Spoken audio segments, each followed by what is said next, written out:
नमस्कार मेरे प्यारे साथियों, मैं मुजीब आप सभी का बहुत बहुत स्वागत करता हूं आपके अपने परिवार यूपी संगम बाय एमडी क्लासेस पर। आज करते हैं हम लोग मेरे साथी 10 मिनट के अंदर आपके एवरेज का खात्मा। तो चलिए शुरुआत करते हैं और आते हैं भाई एवरेज के कुछ बढ़िया और जबरदस्त क्वेश्चन पे जो आपके भिन्न भिन्न परीक्षाओं में बहुत ज्यादा पूछे जा रहे हैं और साथ में इनको समझते भी चलेंगे। देखिए फटाफट पहला क्वेश्चन आपके स्क्रीन पे दिख रहा है, कह रहा है यहाँ पर 32 से 28 तक के सभी विषम संख्या, भाई 32 से 28 तक सभी आपको संख्याओं का औसत बताइए। तो कभी भी अगर आपको दो संख्याएं दी हो और उनका औसत पूछा जाए तो सिंपल सा भाई फॉर्मूला होता है, दोनों संख्याओं को जोड़कर आधा कर दो, है ना। दो संख्याएं दी हो, फर्स्ट प्लस लास्ट बटे दो, है ना। क्या कर लेंगे भाई, फर्स्ट प्लस लास्ट बटे दो आ जाने वाले, यहां से जोड़ेंगे तो 112 बटे दो, 112 बटे दो आ जाएगा, 2 पंजे 10, 2 छंग 12, 56 इज राइट आंसर आ जाएगा। चलिए तो बढ़ते हैं दूसरे क्वेश्चन की ओर। भाई सेकंड नंबर क्वेश्चन देखिएगा, जैसे यहां पर आपसे पूछा जा रहा है, आपसे कहा जा रहा है कि प्रथम 22 सम संख्याओं का औसत बता दे, क्या होगा प्रथम 22 सम संख्याओं का औसत। अच्छा मैं आपको बता दूं, सम संख्या का भाई दो फॉर्मूले बनते हैं, सम संख्या पे दो फॉर्मूले बनते हैं। एक आपका बनता है योग का और दूसरा जो है वो बनता है आपका औसत का। एक योग का और दूसरा आपका बनता है औसत का। देखिए योग का फॉर्मूला होता है n+1, योग का फॉर्मूला होता है n+1, औसत का फॉर्मूला होता है n+1 बस। और ये वाला जो फॉर्मूला लगता है वो प्रथम आपकी प्राकृतिक संख्या, प्रथम जो है आपकी n सम संख्याओं पे लग रहा होता है, प्रथम सम संख्याओं पे लग रहा होता है। तो जरा अगर आप यहां पर देखेंगे तो आपसे कह रहा है 22 सम संख्याओं का औसत बता दे, तो 22 में एक जोड़ लेंगे ना, 22 में एक जोड़ लेंगे तो 22 में एक जोड़ेंगे क्या हो जाएगा भाई 33 जो है इसका क्या हो जाएगा आपका 23 जो है वो इसका क्या हो जाने वाला भाई औसत है 22 + 1, है ना। 22 + 1 23 जो है वो इसका क्या हो जाएगा भाई आपका योग हो जाने वाला है। चलिए बढ़ते हैं अगले क्वेश्चन की ओर। अब देखिए अगला क्वेश्चन आपके स्क्रीन पे यहाँ पे दिया गया है, बीच में देखिए एक नंबर और था, ये क्वेश्चन और कर लीजिएगा, यहाँ पर आपको दिया गया था। तीसरा क्वेश्चन कह रहा है प्रथम 81 प्राकृतिक संख्याओं का औसत बता दे। तो अब देखिए यहां पर आपको जैसे सम संख्याओं का योग समझा है वैसे ही आपका यहां पर प्राकृतिक संख्या का भी योग होता है। तो प्राकृतिक संख्या के भी दो क्वेश्चन बनते हैं, एक आपका योग का और दूसरा आपका जो बनेगा वो क्या बनेगा भाई औसत का। एक योग का और दूसरा आपका क्या बनेगा औसत का। योग के फॉर्मूले की बात करें तो योग का फॉर्मूला जो है ये आपका हो जाता है n+1/2, ये आपका योग हो जाता है। औसत की बात करें तो n+1/2 इसका औसत हो जाता है। यहां पर आप ध्यान देखिएगा, आपसे पूछा गया है प्रथम 81 प्राकृतिक संख्याओं का औसत बता दे।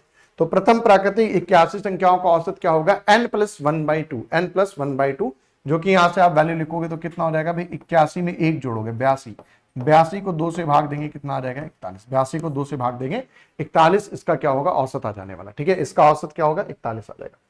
चलिए भाई तो अगले क्वेश्चन की ओर बढ़ते हैं, थर्ड। अब देखेंगे यहाँ पे भी विषम नंबर, देखिए ये भी आपसे बहुत पूछता है, हमने प्राकृतिक देख लिया, सम देख लिया, विषम देख लेते हैं, है ना। चलिए यदि आप यहाँ पे देखेंगे विषम, तो विषम के भी भाई दो क्वेश्चन बनते हैं, एक आपका क्या होगा योग और दूसरा जो है वो आपका क्या होगा भाई औसत। योग और दूसरा क्या होगा भाई औसत। अगर विषम संख्याओं से यहाँ पर आपसे योग और औसत पूछ ले तो विषम संख्या से यदि आप योग और औसत निकालेंगे तो विषम संख्या के योग का फॉर्मूला होता है n² और औसत का फॉर्मूला n होता है।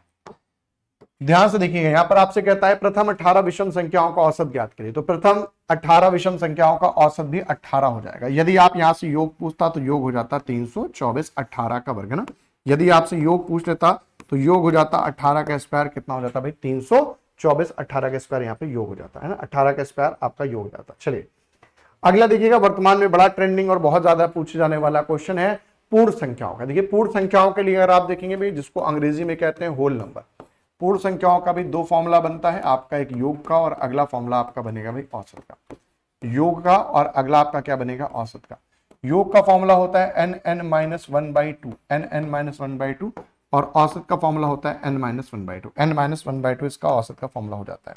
चलिए जल्दी से बता दीजिएगा इसका क्या आंसर बनने वाला है। यदि आप देखेंगे कि इसका आंसर क्या होने वाला है तो आप यहां पे देखिएगा कि भाई इसका आंसर क्या हो जाएगा 11, प्रथम 11 पूर्ण संख्या, तो n-1 दैट मींस 11 - 1/2, तो यहां पर आ जाएगा 10/2 और 10/2 को आप जब सॉल्व करेंगे कितना आ जाएगा 5 इज द राइट आंसर देखने को मिलेगा। 10/2 5 इज द राइट आंसर आ जाने वाला है।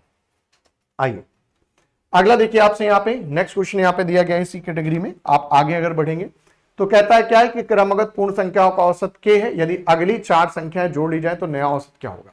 देखिए जब कभी भी आपको क्रमगत संख्याएं दे रखी हो और आप प्राकृतिक में जोड़े, ध्यान रखिएगा प्राकृतिक में नेक्स्ट ऐड कर जाए, कॉन्सेप्ट देख लीजिए भाई, नेक्स्ट ऐड करने पर, नेक्स्ट n संख्या ऐड करने पर, नेक्स्ट n संख्या ऐड करने पर, ऐड करने का मतलब है जोड़ने पर, है ना, ऐड करने पर अगर आप नेक्स्ट n संख्या ऐड कर रहे हैं, समझिएगा, अगर आप नेक्स्ट n संख्याओं को ऐड कर रहे हैं तो नेक्स्ट n संख्याओं में ऐड करने पर आपको मैं बता दूं क्या वृद्धि होती है। देखिए वृद्धि जो होती है वो आपकी अगर नेचुरल नंबर है, प्राकृतिक संख्या है ना, अगर आपका नेचुरल नंबर है जिसको हम लोग प्राकृतिक संख्या कहते हैं, तो नेचुरल नंबर में वृद्धि होती है n/2 की। और अगर आपकी इवन नंबर है जिसको कहते हैं सम संख्या, या ऑड नंबर है जिसको कहते हैं विषम संख्या, तो वृद्धि होती है n की। ध्यान रखिएगा, प्राकृतिक संख्या में वृद्धि n/2 की होगी और इवन और ऑड है तो आपकी वृद्धि कितने की होनी है, n की होने वाली। अब यहां पर देखिए भाई कौन सा नंबर है आपका, क्रमगत पूर्ण संख्या है, सम विषम नहीं बोला गया, क्रमगत पूर्ण संख्या है, मतलब आपका ये हो जाने वाला भाई नेचुरल नंबर। के संख्याएं हैं और जिनका अगली आप जोड़ेंगे कितनी संख्या है, 4 संख्या अगली जोड़ लें, तो औसत में वृद्धि कितने की होगी, 4/2। 4/2 दैट मींस 2 की वृद्धि होगी। क्या वृद्धि होगी भाई, 2 की वृद्धि होगी। तो जनरली अगर आप यहां पे देखोगे 2 की वृद्धि हो रही तो नया औसत क्या हो जाएगा, के था पहले, 2 की वृद्धि हो जाएगी तो क्या हो जाएगा, k+2 है ना, 2 की वृद्धि हो जाएगी तो k+2 जो है इसका क्या हो जाने वाला भैया, नया औसत हो जाने वाला। चलिए अगला आ जाइएगा, देखिए यहां पर आपको दिया गया है, कहता है 6, देखिए यहां पर आपसे अगला क्वेश्चन देखिए दिया गया, यहां पर आपसे किया गया 6 संख्याओं का औसत 12 है, यदि प्रत्येक संख्या में 6 की वृद्धि कर दी जाए तो नया औसत क्या होगा। ये बात आप जानते हैं, यदि निश्चित संख्याओं का औसत दिया हो और प्रत्येक संख्या में कुछ बढ़ाया जाए या घटाया जाए या गुणा किया जाए, भाग किया जाए, तो औसत में भी सेम गणितीय संक्रिया होती है, यह जुड़ने पर जुड़ जाएगा, घटाने पे घट जाएगा, गुणा पे गुणा और भाग पे भाग हो जाएगा। तो यहाँ पे आपने हर संख्या को आपने कितना बढ़ा दिया, 6 बढ़ा दिया, तो आपका पहला औसत 12 था, 12 में 6 जोड़ लेंगे आपका कितना आ जाएगा भाई, 18 है ना। 12 में आप क्या कर लेंगे, 6 जोड़ लेंगे तो आपका नया औसत क्या हो जाएगा भाई, 18 हो जाएगा। चलिए अगला देखिएगा, जो चीज मैंने आपको वहां पे लैंग्वेजल बताई है वो यहां पर आपको टर्म्स में कभी कभी ऐसे क्वेश्चन रिप्रेजेंट करते हैं। जैसे आप ध्यान से देखेंगे तो यहां पर 20 प्रेक्षण है जिनका मान था x1 x2 x3 और x20 तक, इनका औसत जो था वो कितना था आपका y था। हर किसी में से आपने क्या करा, 101 101 101 को घटा लिया आपने, तो अब जो आपके पास नया औसत आया वो आपसे पूछा जा रहा है कि भैया नया औसत क्या होगा। तो हर किसी में आप कितना माइनस कर रहे हैं, 101 101 101 घटा दे रहे हैं, तो जो नया औसत आएगा उसमें भी 101 आपका क्या होगा, माइनस हो जाने वाला है। तो पुराना औसत y था, इसमें से 101 माइनस कर लेंगे, y माइनस 101 इसका उत्तर आ जाएगा। आइए अगला देखिएगा, यहां पर जो आपके बेसिक क्वेश्चन बनते हैं उसमें 3 कॉन्सेप्ट लगते हैं, एंट्री, एग्जिट और रिप्लेस। तो यहां पर जब कभी भी कोई छोड़ के जाता है तो वहां पर आपका एग्जिट का केस लगता है। कौन सा केस लगता है भाई, एग्जिट का। ध्यान रखिएगा, एग्जिट में रूल ध्यान रखिएगा, अगर औसत में, यहां पे ध्यान रखिएगा, ये आपका औसत में जब डिवीजन लगता है तो यहां पे ध्यान रखिएगा, अगर औसत में कमी हो रही है तो यहां पर आप क्या करेंगे, जोड़ लेंगे ना, डिवीजन में जोड़ लेंगे। और अगर औसत में वृद्धि हो रही है, ध्यान रखिएगा, तो डिवीजन क्या कर लेंगे, माइनस कर लेंगे। ऐसा क्यों होता है, क्योंकि अगर जाने वाले की वजह से, अगर जाने वाले की वजह से औसत घट रहा है, जाने वाले की वजह से औसत घट रहा है, तो जाने वाला ज्यादा वाला होगा, जाने वाला ज्यादा होगा, और जाने वाले की वजह से अगर औसत बढ़ रहा है तो जाने वाला कम का होगा। इसलिए यहां पर क्या होता है, विपरीत चलता है। जाने वाले की वजह से अगर औसत कम हुआ तो प्लस का साइन लगाएंगे क्योंकि उसकी वैल्यू औसत से ज्यादा होगी, और जाने वाले पे अगर आपको पता है औसत में वृद्धि हो रही है तो इसका मतलब जाने वाला का जो है वो औसत से कम था। देखिए ये आपका कॉन्सेप्ट हो गया। अब आ जाते हैं क्वेश्चन कैसे करते हैं, एक लाइन में 1 सेकंड में क्वेश्चन आता है। कहता है 36 लड़कों के, आप कहता है 36 लड़कों और उनके प्रोफेसर की औसत आयु कितनी थी, 18 वर्ष। 36 लड़के हैं और उनके औसत अगर आप प्रोफेसर को भी मिला ले तो सबकी एवरेज एज जो है वो कितनी है, 18 वर्ष है। यदि प्रोफेसर को छोड़ दिया जाए, प्रोफेसर को हटा दिया जाए, अब प्रोफेसर को हटा दिया तो एवरेज एज कितनी हो गई, 17 हो गई। तो आप देखो सबका एवरेज एज कितना था, 18 था, इसको हटाने पर कितना हो गया, 17 हो गया। तो एवरेज में क्या हो गई भाई, कमी हो गई। अगर एवरेज में कमी हो गई है तो यहां पे साइन क्या लगाना, प्लस का। कितने की कमी हो गई है वो देख लो, डिविजन भैया, 18 से 17 हो गई। कितने की कमी हो गई, 1 की। और इनटू में यहां पे लिख लेते हैं नंबर ऑफ टोटल पर्सन, कुल व्यक्ति कितने हैं, तो 36 और एक प्रोफेसर को मिलाकर 37 लोग थे। यदि इनमें से आप मेरे साथी एक को कम कर लो तो अब यहां पर कितने लोग हैं, 36 लोग हैं।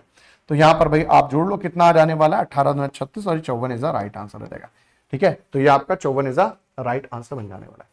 चलिए जल्दी से भाई देखिएगा, अगला क्वेश्चन यहां पर आपको दिया गया है। यहां पर आपसे क्या कहता है, शामिल कर ले, जिसको कहते हैं एंट्री। तो यहां पर एग्जिट था, अगर किसी को आप ऐड कर रहे हो तो इसका हम कॉन्सेप्ट कहते हैं एंट्री कॉन्सेप्ट कहते हैं। एंट्री कॉन्सेप्ट में सेम रहता है, इसमें कोई टेंशन नहीं। एंट्री कॉन्सेप्ट में सेम रहता है, जैसे कि औसत में अगर वृद्धि हो रही है मेरे साथी तो यहां पर आप क्या कर लेंगे, प्लस कर लेंगे, और औसत में आपकी कमी हो रही है तो यहां पे आप क्या कर लेंगे, माइनस कर लेंगे। तो अगर कोई आदमी किसी के आने से, देखो सिंपल बात है, किसी आने की औसत बढ़ रहा है तो इसका मतलब प्लस होगा, और अगर मेरे साथी जो है घट रहा है तो क्या होगा, माइनस हो जाएगा। तो इसका आंसर आप लोग कमेंट बॉक्स में बताइएगा। धन्यवाद।